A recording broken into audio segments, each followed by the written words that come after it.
Muchas gracias. Buenas tardes. Señor director, señores académicos, señoras y señores, es para mí un honor participar en esta jornada sobre el Marqués de Santillana, organizada por la Real Academia Española y coordinada por la doctora doña Aurora Ejido, a quien agradezco vivamente la invitación. Me ceñiré al título de la ponencia anunciado. Don Íñigo López de Mendoza, primer marqués de Santillana, unió en su persona, quizá como nadie en su siglo, la condición de letrado y caballero. Y es que su ideal de vida fue siempre el de una templada alianza entre armas y letras, entre armas y toga, que según los versos encomiásticos de su amigo Juan de Mena, lo uno loal non deroga, antes lo funde, lo suelda e lo sana. Como caballero cortesano, conoció desde un puesto privilegiado todos los usos, galas, ceremonias y celebraciones de la corte. Presenció la coronación de don Fernando de Aragón, fue copero mayor del Magnánimo, costeó él mismo justas y torneos en honor de don Álvaro de Luna y de Juan II y asistió a cortejos como el del recibimiento de la princesa Blanca de Navarra o las bodas del rey con Isabel de Portugal. Pero también fue un caballero combatiente, un guerrero. Defendió la frontera de Castilla con Aragón, fue herido en la batalla del río Torote y contra los aliados de don Álvaro, fue vencedor en Olmedo frente a los infantes de Aragón y combatió a los musulmanes en Córdoba y Jaén, desplegando con pericia las artes de la guerra.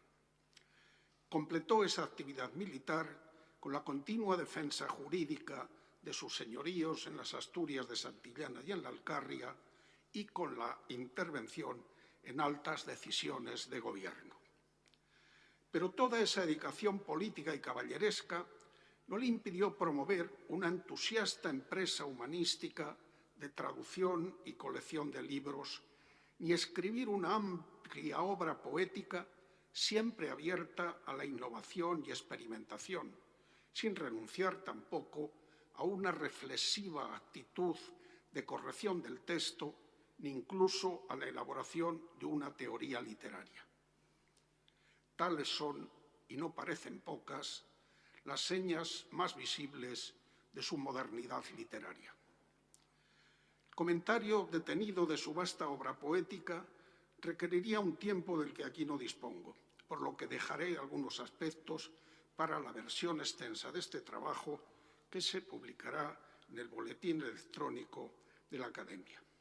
Ahora me centraré especialmente en las obras que, a mi parecer, supusieron una mayor innovación literaria. Huérfano de padre a los 6 años, se crió con su abuela materna, Mencía de Cisneros, en la casa solariega de Carrión de los Condes y pronto tuvo sus primeros tratos con las letras. Aparte de los antecedentes literarios en la familia, en un volumen de cantigas en gallego-portugués que se hallaba en poder de doña Mencía, tuvo ocasión de leer una poesía más ligera y musical que conectaba con el pasado lírico peninsular y en la que don Íñigo aprendió formas poéticas y lírica de amores. En ese género de poesía es en el que se inició y escribió sus primeros poemas. Cosas alegres y jocosas de la edad de juventud, como las llama. Son principalmente sus canciones y decires líricos, poemas de gran variedad de combinaciones rítmicas, bien en la forma cerrada y musical de la canción, bien en la sucesión estrófica abierta del decir. En su contenido recogen los temas habituales de la lírica cortés, la cuita del amante por el rigor o la partida de la dama y al tiempo la proclamación de la lealtad y servicio del amante.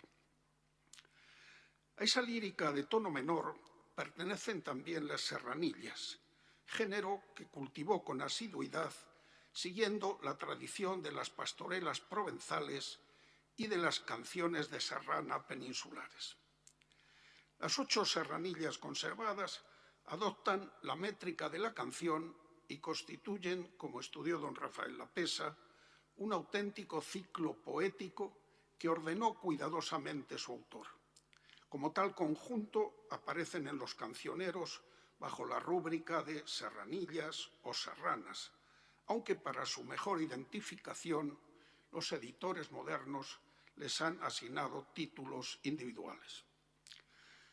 Todas guardan relación con andanzas viajeras del poeta. La serrana de Bosmediano y la de Morana, con su presencia en la frontera de Aragón. La de Lozoyuela, con su regreso a Boitrago a la vuelta del Moncayo. La serrana de Bores, con su viaje a las Asturias de Santillana. La moza de Bezmar, con su campaña militar en Jaén. La vaquera de la Finojosa, con su recorrido por la Sierra de Córdoba. Y la moza lepuzcana, con su viaje a la frontera de Navarra. En el conjunto podemos apreciar un itinerario que va siguiendo el poeta. Se inicia en las sierras aragonesas del Moncayo y el Somontano, continúa por la Sierra Norte de Madrid en el señorío de Buitrago, asciende a la comarca santanderina de la Liébana, retorna a sus tierras del señorío del Real al pie del Guadarrama, de donde pasa a Sierra Mágina en Jaén y a la Sierra de Córdoba, y concluye en el valle de la Llanada Alavesa. Son 8 jornadas y estancia en 8 lugares geográficos diferentes. Aunque no son etapas continuadas, sino separadas en la distancia y el tiempo, configuran en su conjunto un particular relato de viajes y participan de las estrategias literarias de ese género narrativo. Hay así especial interés por dar testimonio de aquellos lugares que recorre, de verificar su existencia real, para lo que no duda en resaltar y acumular profusamente topónimos y nombres geográficos. Moncayo, Bosmediano, Ágreda, Torrellas, Los Fallos. De igual modo, cuida de escribir los escenarios, accidentes naturales y elementos paisajísticos, situándonos al pie de un otero, riberas de una fontana o en un verde prado de rosas y flores en la vía calatraveña. Y no deja de resaltar tampoco el marco temporal de cada poema, haciendo referencia a la estación del año o al momento del día. Ya se pasaba el verano, al albor del día, madrugando en Robledillo.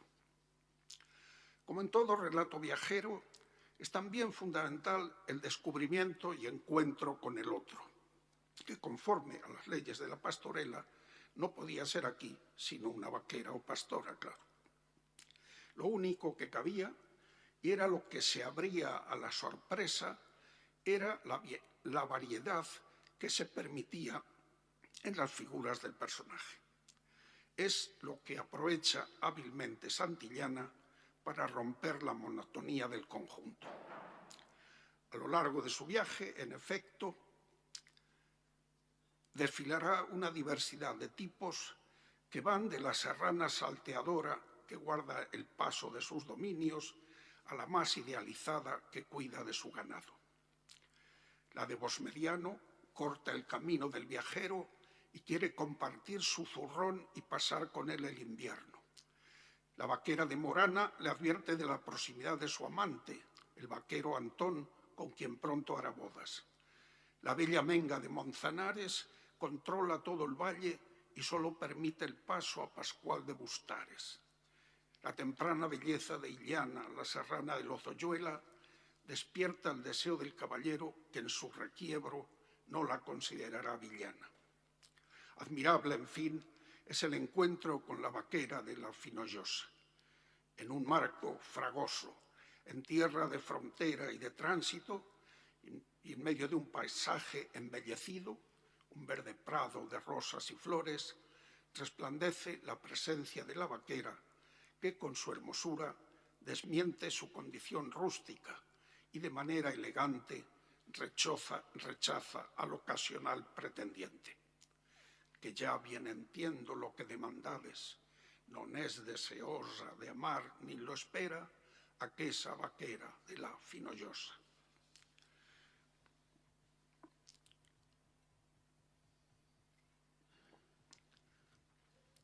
El grupo de poemas que estudió la Pesa como decires narrativos constituye un núcleo muy destacado de la producción de don Íñigo.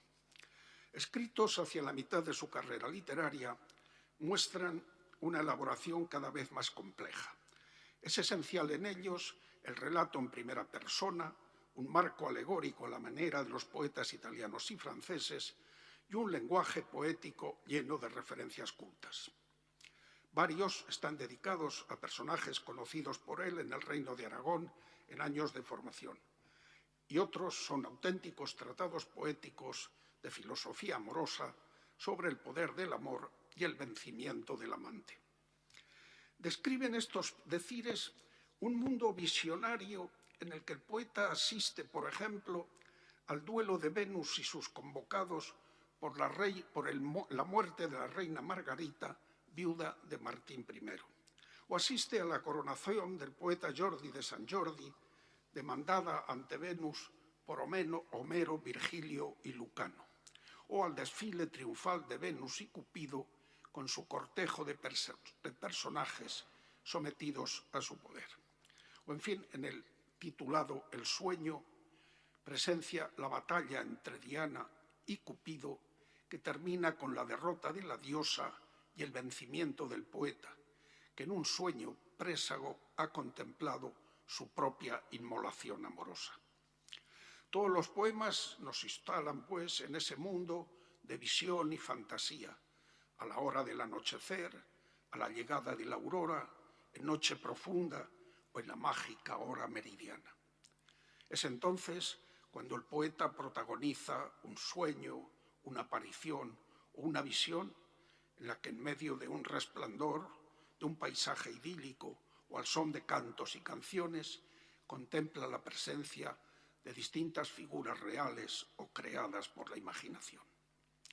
Es un mundo extraordinariamente embellecido y literaturizado, en el que el tiempo incluso está marcado por referencias mitológicas. El anochecer es cuando va trenzando Apolo sus crines de oro y Diana va mostrando su cara resplandeciente. La noche es la hora de las hechicerías de Medea o de la consulta de Bruto a Catón sobre qué partido tomar en la guerra.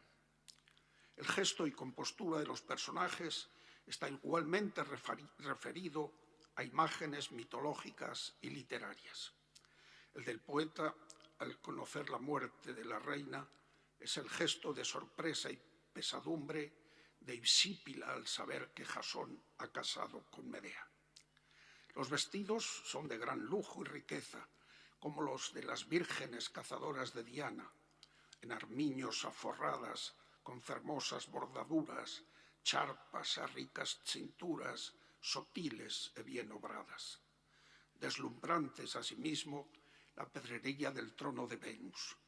De rubíes e diamantes era la masonería, y de gruesa perlería las liceras circunstantes, esmeraldas relumbrantes e zafiros orientales. Todo busca, en definitiva, la creación de un mundo bello, dominado por el amor y sus dioses, por el que desfilan los amantes y en el que sufre desdén y desengaño el poeta. El infierno de los enamorados fue el más divulgado de estos decires y creó a imitación suya el género de los infiernos de amor. El poeta, perdido en un espeso bosque y guiado por Hipólito, el casto cazador de Diana y símbolo del desengaño amoroso, llega a un castillo cercado por un foso de fuego, donde contempla el tormento que padecen las almas de los amantes famosos. Eurídice y Orfeo, Dido y Eneas, Helena y Paris, Francesca y Paolo, ya citados. Allí estaba también Macías, el enamorado, con quien se para a dialogar y de quien escucha sus sufrimientos y penas el poeta, la mayor de las cuales, de esas penas, no es otra que la melancolía, como se lamenta, parafraseando las palabras de Francesca. La mayor cuita que haber puede ningún amador es membrarse del placer en el tiempo del dolor. Luego de la contemplación del triste espectáculo, el poeta se ve fuera de aquel lugar y se siente libre de las cadenas de amor. Como anuncia el título, el modelo literario, como aquí se acaba de estudiar, que inspira el poema no es otro que la Divina Comedia de Dante, especialmente el canto quinto del Inferno. De allí proceden, aparte el relato alegórico o la visión de los condenados, motivos como el extravío en la selva, la interposición de un animal salvaje, el encuentro con el guía o la inscripción en la entrada. El castigo que sufren los condenados, aunque no alcanza la intensidad de la búfera infernal que arrastra y voltea de continuo a las almas en la comedia, está también formulado conforme a la ley del contrapaso dantesco y en correspondencia con su pecado será una llama encendida en el corazón de los amantes que los quema incesantemente. Otros motivos, sin embargo, recuerdan el infierno virgiliano de los Lugentes Campi, campo de los llantos. Así, el lugar destinado a los que amor consumió de cruel enfermedad, el castillo en que penan rodeado por el río Flegetón, o la mención de los dueños del infierno que Santillana nombra, aunque no existen en su infierno cristiano que ha retratado. Non vimos al cancerbero, a Minus, ni a Plutón, ni las tres fadas del fiero, llanto de gran confusión.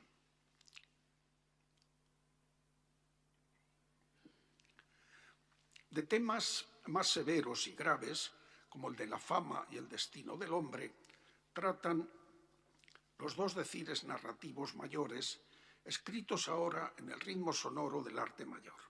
La defunción de don Enrique de Villena, dedicada a la muerte de su gran mentor intelectual, y la comedieta de Ponza.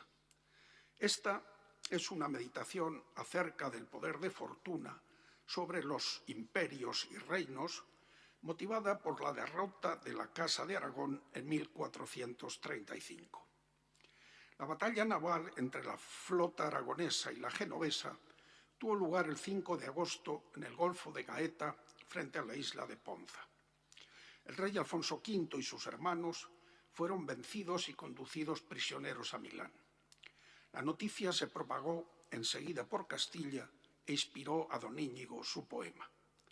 Compuesto en 120 coplas de arte mayor, relata el sueño en que se presencia el duelo de 4 nobles damas que son la madre y esposas de los príncipes aragoneses.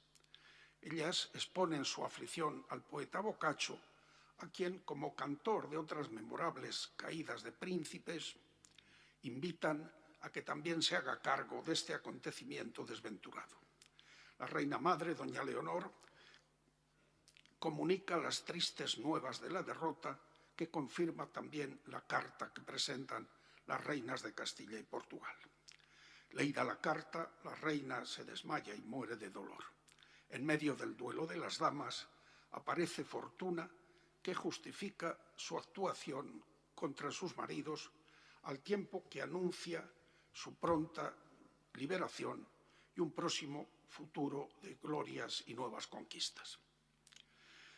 Como se observa por este desarrollo argumental, frente al orden natural de episodios consecutivos que siguen otros decires, la comedieta presenta un orden artificial más complejo.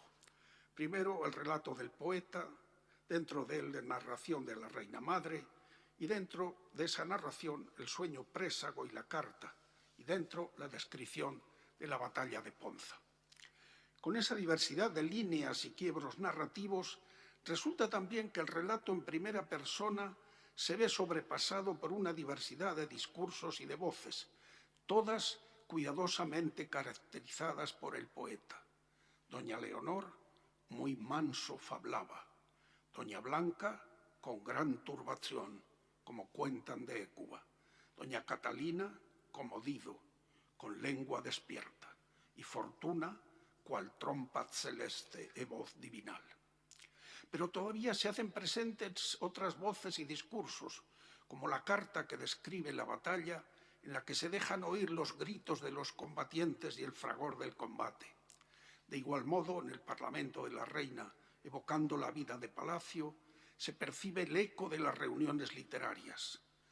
Fablaban novelas e placientes cuentos, e non olvidaban las antiguas gestas. Allí se falaba de Proteselao, allí del oprobio del rey Menelao. O se siente incluso el murmullo del ir y venir de criados por las salas. En definitiva, la comedieta es un poema en el que se han sobrepuesto al habitual relato en primera persona diversas situaciones y modalidades de discurso. Esa variedad discursiva ha ocasionado una inusitada polifonía en el poema y una potenciación extraordinaria de los elementos sonoros. Todo un experimento literario por parte de nuestro poeta, que además se atreve a calificarlo de comedia, comedieta, pues como la comedia de Dante, según sus comentaristas, tenía unos comienzos funestos y terminaba con un final dichoso. Un notable cambio de estilo se produce con los Proverbios, su siguiente obra, un original espejo de príncipes compuesto en verso y en escritura proverbial. La obra fue escrita por encargo del rey Juan II para educación de su hijo don Enrique, adolescente.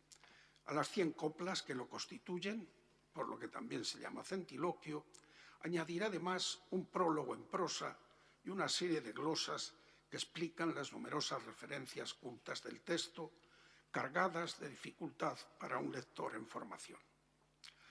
La obra desarrolla en su contenido la materia propia de los espejos de príncipes, las relaciones del príncipe con sus súbditos, que debe actuar más por amor que por temor y debe estar presto a aprender y aconsejarse.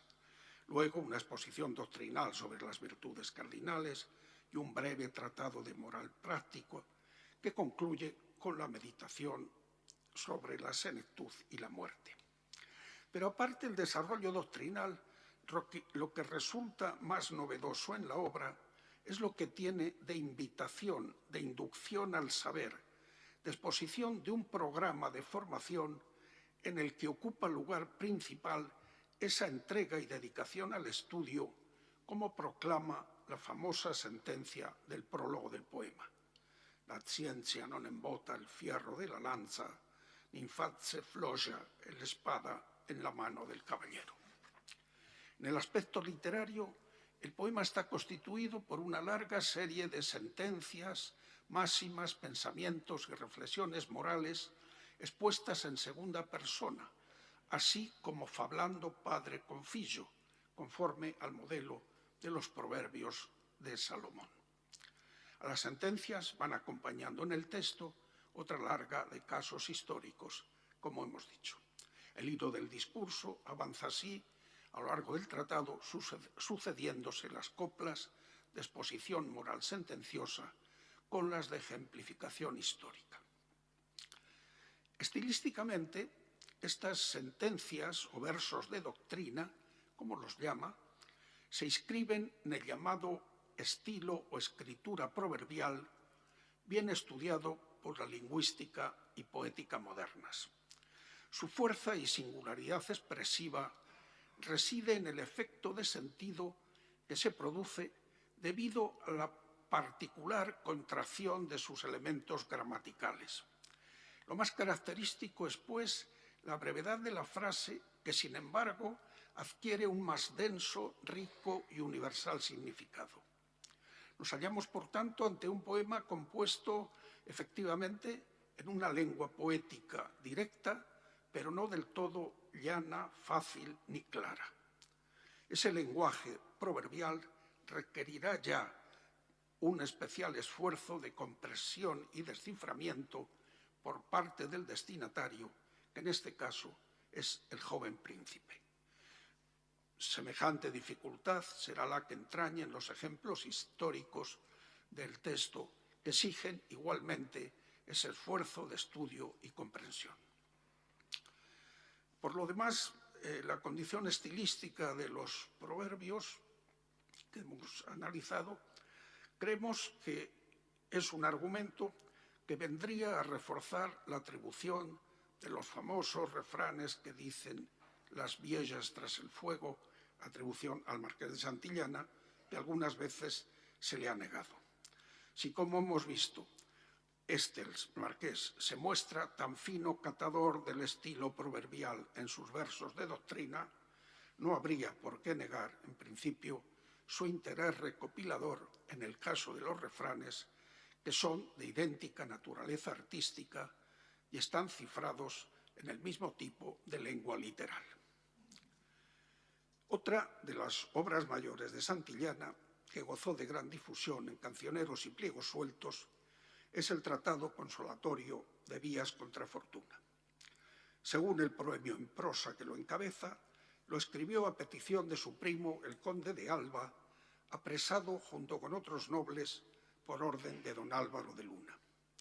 Don Íñigo, movido por el gran afecto que hacia su primo sentía, dolido por el rigor que le había condenado y dispuesto a despertar la clemencia del rey, trató de darle satisfacción con la pluma, investigando, como dice, alguna nueva manera, así como remedios o meditación contra fortuna.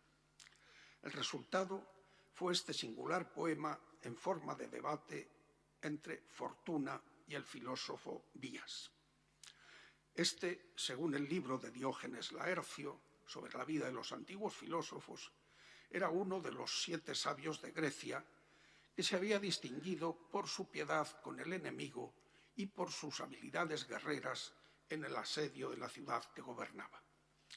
Cuando ésta fue tomada, no quiso llevar consigo nada de lo que poseía, y como muestra de su desapego por los bienes materiales y su solo aprecio de la virtud, se limitó a decir: todos mis bienes los llevo conmigo.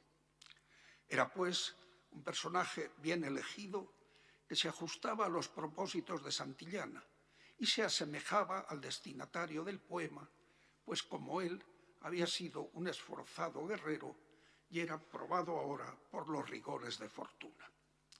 Esta, que ya no es el poder ordenador y justiciero de la comedieta, sino una fuerza arbitraria y ciega, lanza sobre Vías toda suerte de calamitosas amenazas, como el saqueo de su ciudad y de su casa, la pérdida de los amigos y familiares, el destierro, la cárcel, la ceguera, la muerte y las penas del infierno.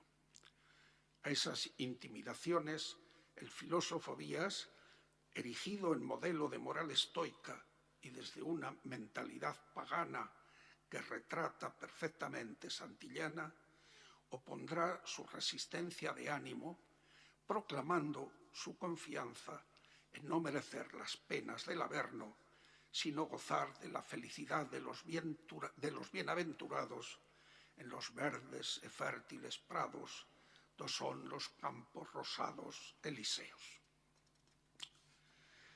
Pero el intento poético quizá más innovador de Santillana fue la adaptación del soneto a la poesía castellana. Atraído por los autores italianos, emprendió, no sin ciertos titubeos, el cultivo de esa forma poética que con el tiempo se convertiría en la más universal de todas. Santillana conocía el soneto italiano, sobre todo los de Dante y de Petrarca, cuyas obras poseían su biblioteca. Y también sabía que antes lo cultivaron otros, como Guido Cavalcanti o Cecco d'Ascoli.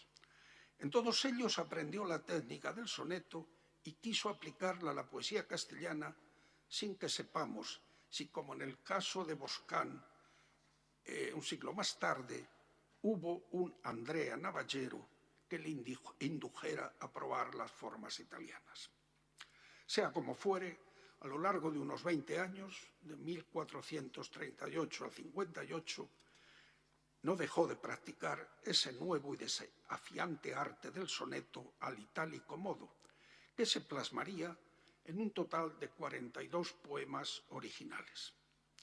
En ellos, como permitía el género, capaz de todo argumento, decía Fernando de Herrera, dio cabida a temas diversos, desde el amor a la política o la religión. Los sonetos amorosos ocupan prácticamente la mitad de la serie y aparecen en toda la cronología. Los devotos, en cambio, forman un grupo de 7 poemas dedicados a la Virgen y a los santos y aparecen en los últimos años de su vida. Los político-morales suelen tratar de los fechos de Castilla, exhortando a sus parciales o lamentando su decadencia. El amor fue el tema en que el soneto de Santillana logró elevarse con mayor dignidad artística. En sus fundamentos se trata aún de un amor concebido en términos corteses, donde el enamorado sufre la llaga del dardo amoroso, padece el asedio y la prisión de amor o se queja de su servicio y de la crueza de la dama. Pero a esos planteamientos se superpone enseguida la herencia stilnovística y dantesca que había hecho de la dama un ser idealizado, angélico y celestial.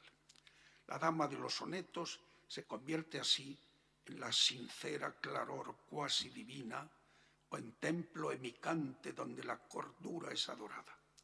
De Petrarca, por su parte, procederán algunos motivos ornamentales, como la descripción de los cabellos rubios, la evocación del primer encuentro, la queja por el tiempo gastado en amar y artificios retóricos como la antítesis. En cuanto a la técnica, el esfuerzo de Santillana se debate entre el ideal del soneto petrarquista, las formas italianas más arcaicas y la presión del arte mayor hispánico.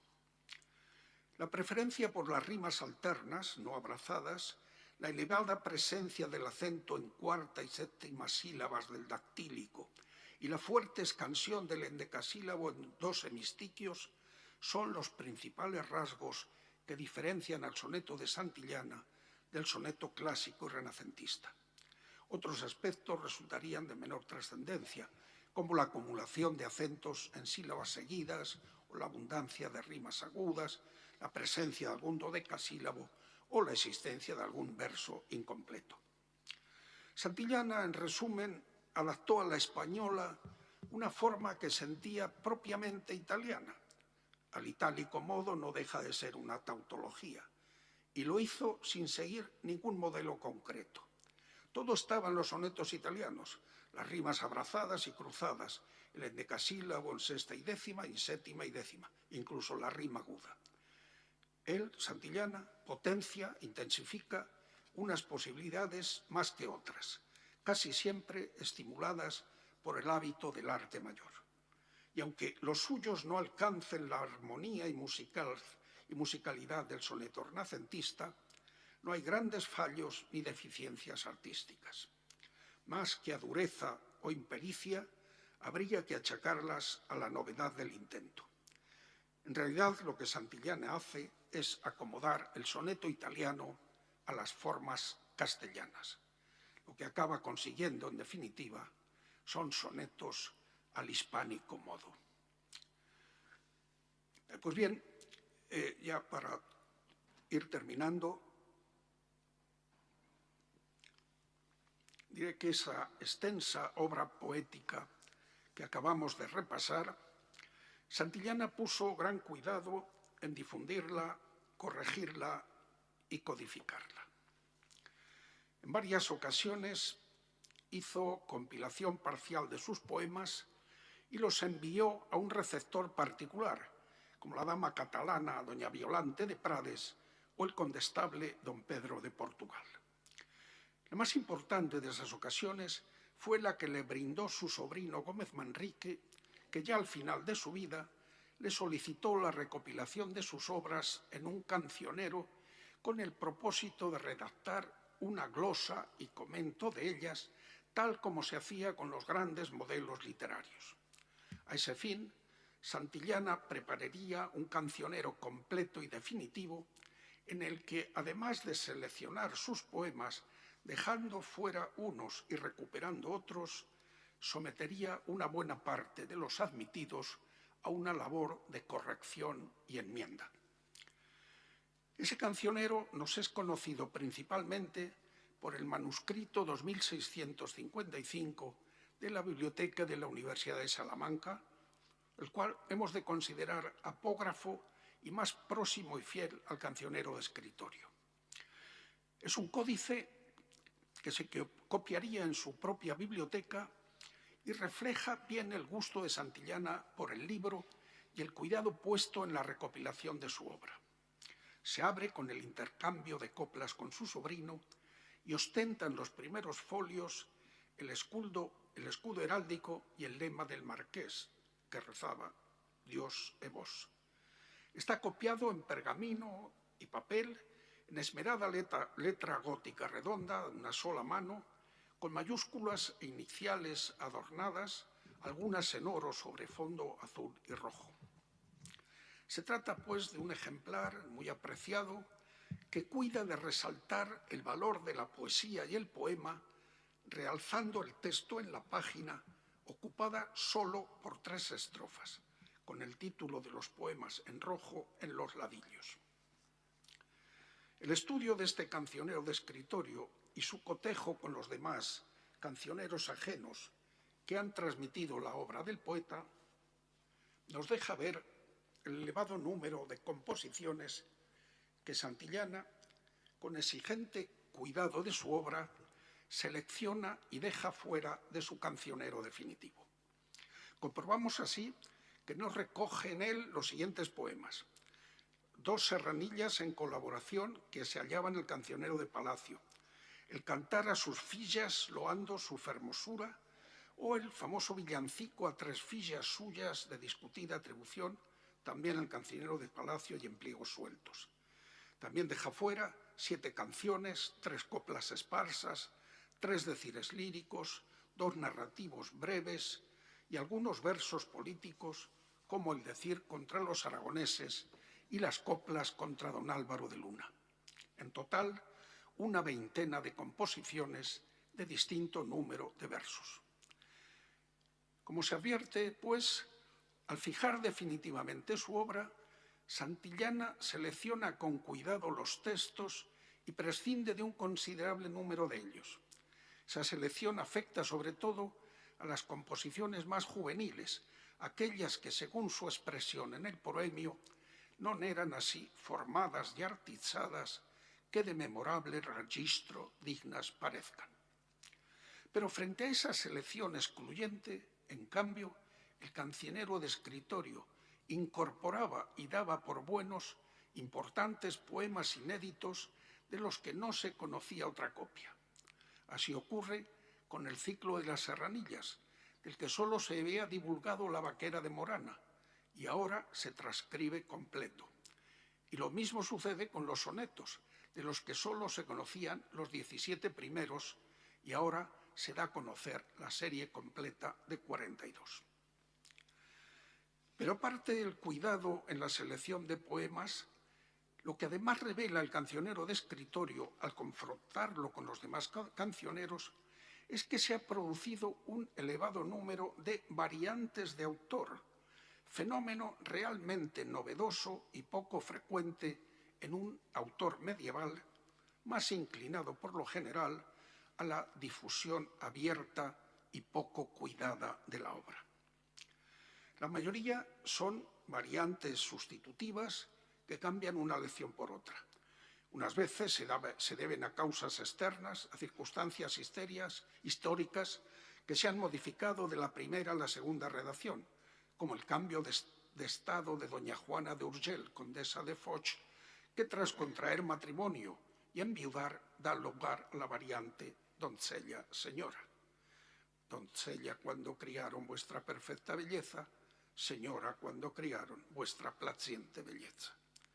Otras, como el soneto número 12, la variante Homero-Ovidio, se produce por eliminación de un error autorial y corrige la referencia culta. Aquí la mención errónea de Homero es sustituida por la correcta Ovidio, pues los nombres a que se refiere el verso pertenecen a la tradición ovidiana. Dido nindamne penea, de quien Ovidio gran lor es plana, no de quien Homero gran lor es plana. Algo semejante ocurre con la variante maneo-anneo en el sueño, donde corrige la forma corrupta maneo, que no era sino una mala interpretación de la abreviatura M-anneo para referirse al poeta Marco Anneo Lucano. Según lo cuenta Manneo, según lo canta el Anneo en su gentil poesía. Muchas son variantes de estilo, unas por razones métricas para mejorar el ritmo del verso. Solo es Betis quien tiene poder, es cambiado por solo Guadalquivir tiene poder. O ajustan una rima, tristeza cambia por tristura para rimar, para completar la rima con crueza. Otras, como la variante fablaron, callaron, en el soneto 17, vienen a recomponer el sentido, corrigiendo fablaron por callaron, por referirse a la actitud de Escipión y los decios, que por el bien de la patria no obraron con bravuconadas ni amenazas, sino con silencio prudente. Por tanto, non es dubda maguer que fablaron era incorrecto y el marqués lo corrige, non es duda maguer que callaron. En ocasiones, la imposición del modelo produce la modificación de un sintagma. Fortuna y naturaleza cambia el cielo en naturaleza para recoger, para formular mejor el topos de la dama como obra maestra de la divinidad por influencia de lectura reciente de Petrarca. Esta presión del modelo puede producir incluso lo que en crítica textual se ha llamado variante instaurativa, es decir, un cambio en la propia inventio del poema que se transforma en otro diferente. Tal ha ocurrido en el Triunfete de Amor, que ha modificado el título de tratado a El Triunfete, la referencia al modelo, Valerio, que escribió, pasa a Petrarca, que escribió, y ha cambiado la lista de personajes, ahora sacados todos del Triunfus Cupidinis y reducidos a los que poseían probada condición de amantes. Es decir, lo que era un más convencional tratado de amor pasa a ser, por imitación de Petrarca, un triunfo de amor, un triunfete con el diminutivo de modestia del imitador. Termino. Un caso muy especial presenta el poema Los gozos de Santa María, que aparte de la transmisión en varios cancioneros manuscritos e impresos, nos ha llegado también en un soporte no habitual, como es la tabla de una pintura, de un retablo. Se trata del retablo de los gozos de Santa María o retablo de los Ángeles, hoy expuesto en el Museo Nacional del Prado, después de ser restaurado y de haber pasado siglos en la capilla del Hospital de Santiago, el Hospital de Peregrinos de Buitrago del Lozoya, como había dejado dispuesto Santillana en el codicilo de su testamento en 1455. El retablo, en cierto modo, motiva este encuentro y motiva todos estos acontecimientos en torno a la Cruz de Santillana. El retablo, digo, tiene un cuerpo central que presiden los retratos orantes del marqués y doña Catalina de Figueroa, su esposa. La parte superior la ocupan 12 ángeles en 2 filas, suspendidos en un fondo oscuro, vestidos con largas túnicas, pliegos y alas puntiagudas, cada uno de los cuales porta, a manera de filacteria, un cartelón en el que se adivinan unas líneas y letras escritas. Tras la restauración del cuadro, que como digo, había estado 5 siglos semiabandonado en el Hospital de Buitrago, tras la restauración del cuadro, con un objetivo fotográfico adecuado, puede observarse, como ya estudié hace años, que se trata de 12 pergaminos que contienen las 12 estrofas del poema con los 12 gozos de la Virgen. De la 1 a la 6, los de la fila más alta, y los ángeles de la 7 a la 12, los de la más baja. La estrofa número 13, que ya no recoge ningún gozo y es la finida del poema, a manera de rúbrica, acompaña al poeta como fondo de su retrato.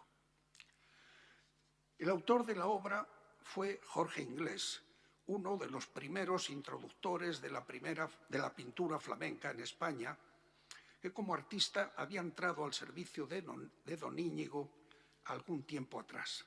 Había colaborado en la iluminación de algunos códices de su biblioteca y conocería bien los libros y manuscritos del poeta.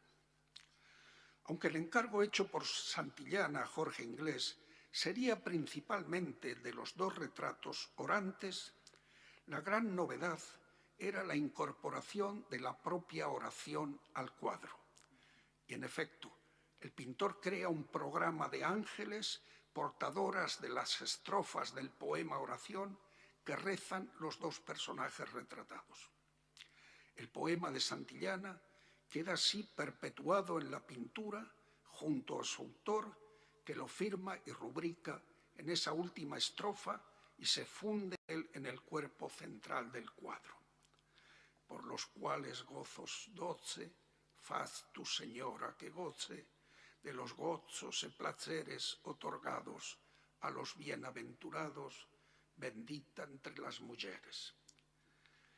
En fin, esta perpetuidad del poema era muy del gusto de Santillana, una de cuyas satisfacciones estéticas, como hemos tratado de ver, fue la codificación, revisión, fijación y custodia de su obra. Junto al piadoso culto a la Virgen y otros elementos religiosos que contemplamos en el retablo y que responden más a una mentalidad medieval, hay en él, creo, un culto a la personalidad y al valor de la propia obra que rebasan la época del Marqués de Santillana y apuntan a tiempos más modernos. Es lo que le otorga, como vieron sus contemporáneos, gran fama y renombre también en muchos reinos fuera de España. Muchas gracias.